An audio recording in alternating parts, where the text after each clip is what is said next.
अस्सलाम वालेकुम स्टूडेंट्स। आज हमारा टॉपिक है computer system logic and logical gates.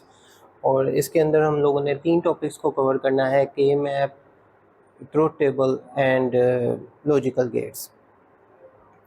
एक एक करके हम लोग इसको कवर करते हैं। ट्रूथ टेबल जो है वो basically it is a combination of input and give us output, and while the k map is used for a visual method for a complex boolean expressions, और इन boolean expressions को simplify form में छोटा करके करने के लिए में छोटे simplify form में ही convert करने के लिए हम लोग k map को इस्तेमाल करते हैं। तो हमारे पास बेसिकली 3 लॉजिकल ऑपरेटर या लॉजिकल गेट्स हैं, एंड ऑपरेटर, और operator and not operator. And operator में अगर हमारे पास एक भी कंडीशन फॉल्स होती है तो आंसर फॉल्स हो जाएगा, अदरवाइज दोनों कंडीशन ट्रू होने की सूरत में आंसर ट्रू होता है। जबकि और कंडीशन के अंदर अगर दोनों के दोनों फॉल्स होंगे सिर्फ तब भी फॉल्स करेगा, अगर एक भी ट्रू हुआ तो आंसर को वो ट्रू कर देगा।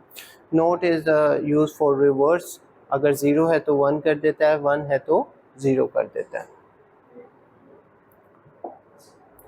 ये हमारे पास इसका ट्रूथ टेबल और उसकी शेप और सिंबल तीनों चीज़ें मेंशन है।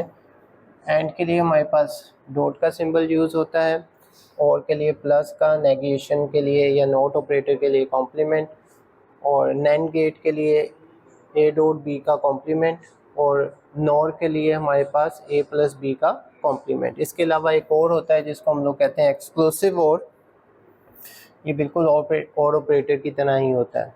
तो जैसे मैंने आपको बताया कि अगर एक भी कंडीशन इसमें फॉल्स हो जाती है तो in that case answer false होगा। सिर्फ तभी ट्रू करता है जब दोनों के दोनों ट्रू होते हैं। और ऑपरेटर इसका उलट है एक तरह से, कि दोनों के दोनों जब ट्रू होते हैं तब भी ट्रू, एक भी ट्रू होगी तब भी इसको ट्रू कर देगा, सिर्फ तब भी फॉल्स करता है जब दोनों के दोनों फॉल्स होंगे। इसका बिल्कुल ऑपोजिट यहाँ पे आपको नैंड गेट की सूरत में मिलता है, और इसका ऑपोजिट आपको नॉर की सूरत में मिलता है। ये हमारे पास इसके तमाम शेप्स और सारे के सारे इसके ट्रूथ टेबल्स और सिंबल्स हैं।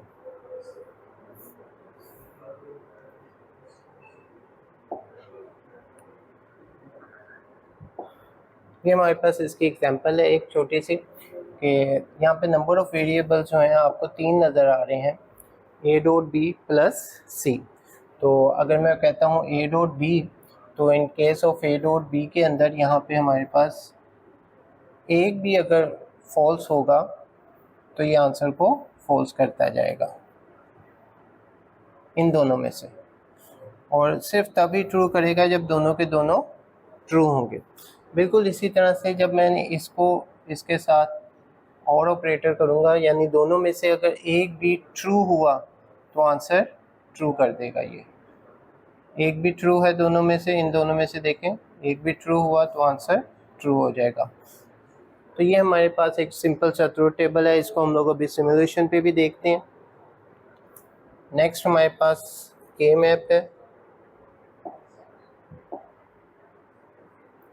K-map or NOF map means the visual method to use to simplify the boolean function। और जब भी हमने boolean function को simplify करना होता है तब हम लोग K-map को यूज़ करते हैं।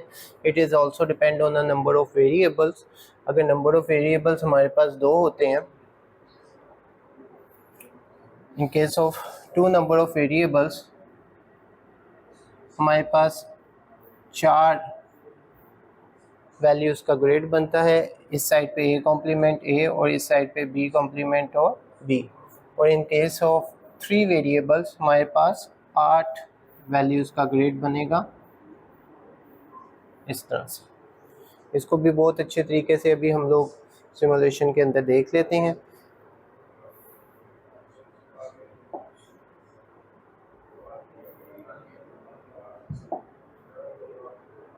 लॉजिकल गेट्स बेसिकली यूज़ किए जाते हैं to reduce the gate counts and lead to the cost saving and the energy efficiency.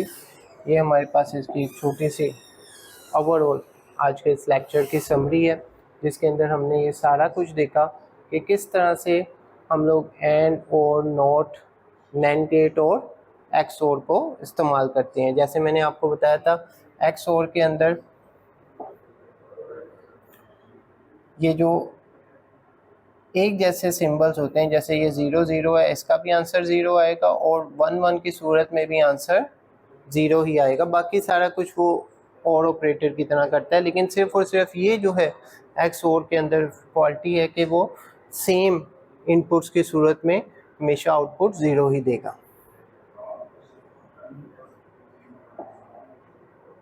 आइए स्टूडेंट्स, अब इस सारे को एक सिमुलेशन के अंदर देख लेते हैं जो मैंने आप लोगों के लिए डिज़ाइन किया हुआ है। ये मेरे पास सिमुलेशन के अंदर 3 पार्ट्स हैं। एक हमारे पास के मैप है, दूसरा ट्रूथ टेबल है और तीसरा जो है वो सर्किट्स का है। तो ये आपको बहुत जल्द प्ले स्टोर पे भी अवेलेबल होगी। इस सिमुलेशन के अंदर फ़िलहाल मैं इसको रीसेट कर देता हूँ। ये हमारे पास A कॉम्प्लीमेंट आ गया इधर, ये हमारे पास B और C का कॉम्प्लीमेंट, ये B कॉम्प्लीमेंट एंड C, ये हमारे पास आ गया BC और ये आ गया हमारे पास B एंड C कॉम्प्लीमेंट। अब जब भी मैं किसी सेल के ऊपर क्लिक करता हूँ, फॉर एग्जांपल इस सेल के ऊपर मैं क्लिक करता हूँ, तो इसका एड्रेस बनता है A कॉम्प्लीमेंट BC। आप इसको नीचे देखेंगे कि A कॉम्प्लीमेंट BC वो इक्वेशन भी साथ साथ फॉर्म करता जाएगा। अगर मैं इसके ऊपर यहाँ पे क्लिक करूँगा तो नेक्स्ट बन रहा है A B complement and C। उसने उसको यहाँ पे भी इसको ऐड कर दिया।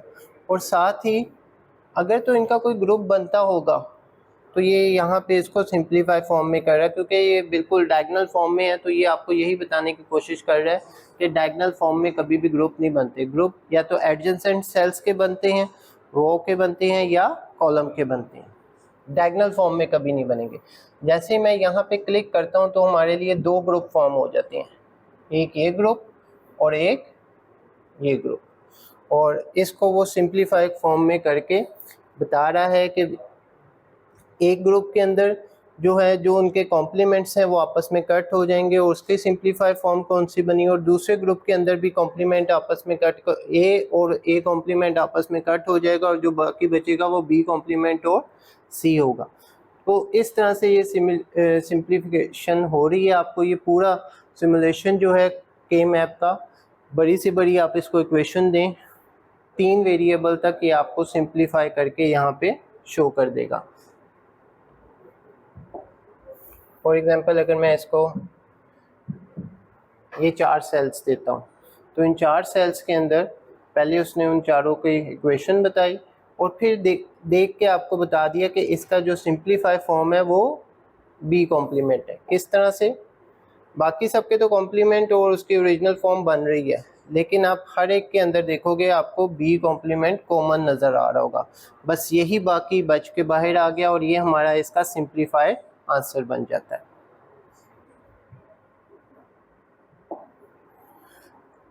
ऑन द अदर हैंड अगर मैं इसका ट्रूथ टेबल देख लेते हैं, मैं यहाँ पे इक्वेशन बना लेता हूँ a प्लस सी की, तो ये मेरे लिए a प्लस सी का एक ट्रूथ टेबल ड्रॉ कर देगा।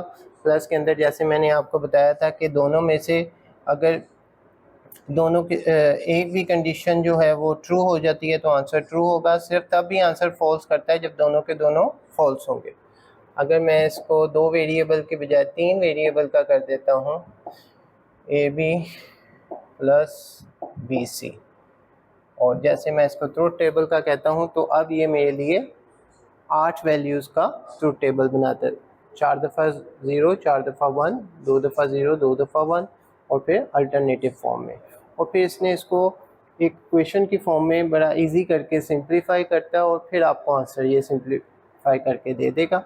और ये आपके पास नंबर ऑफ़ इनपुट्स के बेस पे ही नंबर ऑफ़ आउटपुट शो करता है। और अगर इसके लास्ट पोर्शन की तरफ देखें तो हमारे पास लॉजिकल गेट्स के हैं।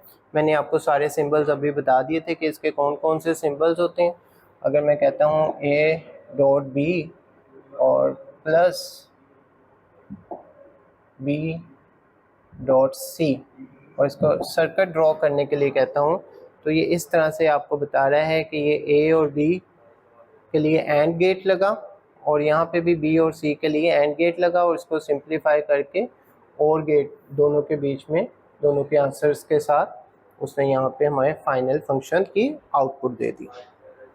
तो स्टूडेंट्स, ये हमारा आज का लेक्चर था कंप्लीट। इसको आपने अच्छे तरीके से प्रैक्टिस करनी है और जो एग्जांपल्स मैं आपको दूंगा उनको आपने सॉल्व करके मुझे सबमिट करवाना है। Thank you.